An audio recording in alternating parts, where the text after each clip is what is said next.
मावस की काली रातों में दिल का दरवाजा खुलता है, जब दर्द की प्याली रातों में गम आंसू के संग घुलता है, जब पिछवाड़े के कमरे में हम निपट अकेले होते हैं। मुरारी बापू की कथा की तरह मत सुनना, आह वाह करते रहना। जब पिछवाड़े के कमरे में हम निपट अकेले होते हैं, जब घड़ियां टिक टिक चलती हैं, सब सोते हैं, हम रोते हैं। जब घड़ियां टिक टिक चलती हैं, सब सोते हैं, हम रोते हैं। जब बार बार दोहराने से सारी यादें चुक जाती हैं, जब ऊंच नीच समझाने में माथे की नस दुख जाती हैं। पंक्तियां सुनना और अगली दो पंक्तियों पर जितने भी लोग हों सबके हाथ खुलते हुए देखना चाहता हूं। जब ऊंच नीच समझाने में माथे की नस दुख जाती हैं, तब एक पगली लड़की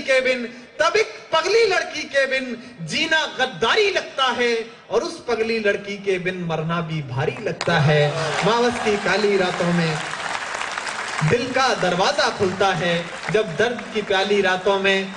मैं अध्यापक का बेटा हूं, मेरे पिता विश्वविद्यालय में पढ़ाते थे, अब मैं पढ़ाता हूं पिछले 9 साल से। अध्यापक दोष दर्शन करता है, उसको हर समय लाल घेरा दिखाई देता है।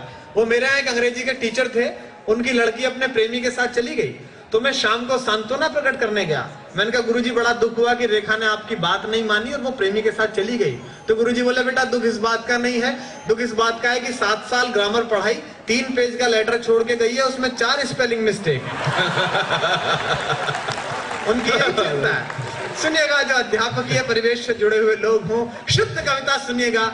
मैं भारत के सबसे तेज और फर्टाइल ब्रेन के सामने खड़ा हूं, इसलिए ऐसा ना लगे कि हिंदी की कविता सिर्फ ठहाके की कविता है। हिंदी की कविता के पास कुछ है, और पहुंचता हो तो मुझे सूचित कीजिएगा। सुनेगा, तब एक पगली लड़की के बिन जीना गद्दारी लगता है, और उस पगली लड़की के बिन मरना भी भारी लगता है। जब पोथे खाली होते हैं, कविता पहुंचे तो सूचित करें। जब पोथे खाली होते हैं, जब हर्फ सवाली होते हैं, जब गजलें रास नहीं आती, अफसाने गाली होते हैं, जब बासी फीकी धूप समेटे दिन जल्दी ढल जाता है, दाद मिले, जल्दी ढल जाता है, जब सूरज का लश्कर छत से गलियों में देर से जाता है, जब जल्दी घर जाने की इच्छा मन ही मन घुट जाती है, जब कॉलेज से घर लाने वाली पहली बस छूट जाती है, पहली बस छूट जाती है, पहली बस छूट जाती है। पंक्ति सुने अगली दो शरारती पंक्ति। पहली बस छूट जाती है, जब बेमन से खाना खाने पर माँ गुस्सा हो जाती है, जब लाख मना करने पर भी पारो पढ़ने आ जाती है, जब लाख मना करने पर भी पारो पढ़ने आ जाती है। ये पंक्ति पहुंचे कविता की और आपकी तालियां उठे। पारो पढ़ने आ जाती है, जब अपना मनचाहा हर काम, जब अपना मनचाहा हर काम कोई लाचारी लगता है, तब एक पगली लड़की के बिन जीना गद्दारी लगता है,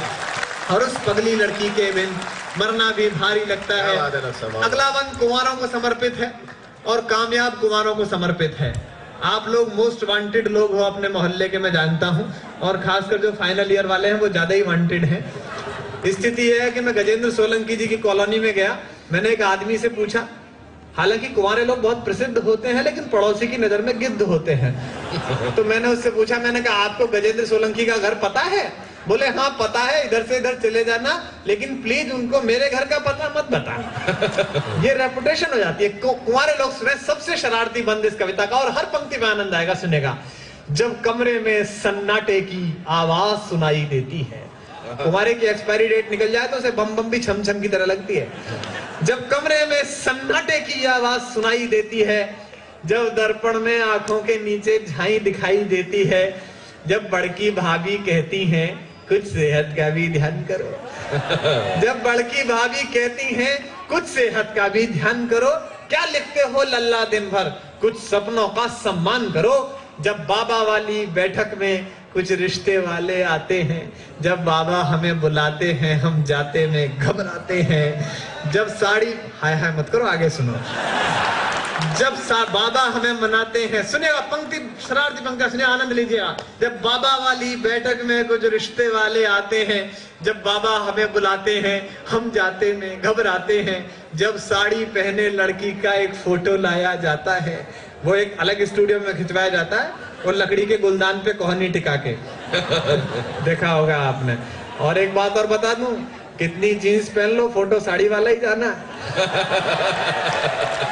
भाभी हमें मनाती हैं, सुनेगा मस्ती के साथ सुनकर मस्ती के साथ गा दीजिएगा। जब बाबा वाली बैठक में कुछ रिश्ते वाले आते हैं, जब बाबा हमें बुलाते हैं, हम जाते में घबराते हैं। जब साड़ी पहने लड़की का एक फोटो लाया जाता है, जब भाभी हमें मनाती हैं, फोटो दिखलाया जाता है। कविता की सर्वाधिक टूटन भरी पंक्ति, आपकी सर्वाधिक तालियों की मोहताज है, सुनिएगा। जब सारे घर का समझाना, जब सारे घर का समझाना हमको फनकारी लगता है, तब एक पगली लड़की के बिन जीना गद्दारी लगता है। और उस पगली लड़की के बिन अंतिम पंक्तियां पढ़ता हूं अपनी और इस कवि सम्मेलन की। मैंने कोटा में पढ़ दी तो इंजीनियरिंग कॉलेज के लड़के आ गए पीछे मिलने, बोले भाई साहब आनंद आ गया।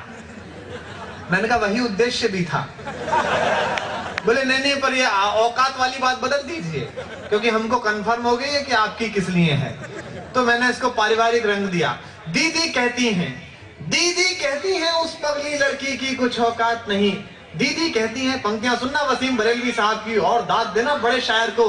मोहब्बत में बुरी नीयत से कुछ सोचा नहीं जाता। जिनके बीच अभी झगड़ा हो गया हो 14 से पहले या बाद में, वो सुन लें।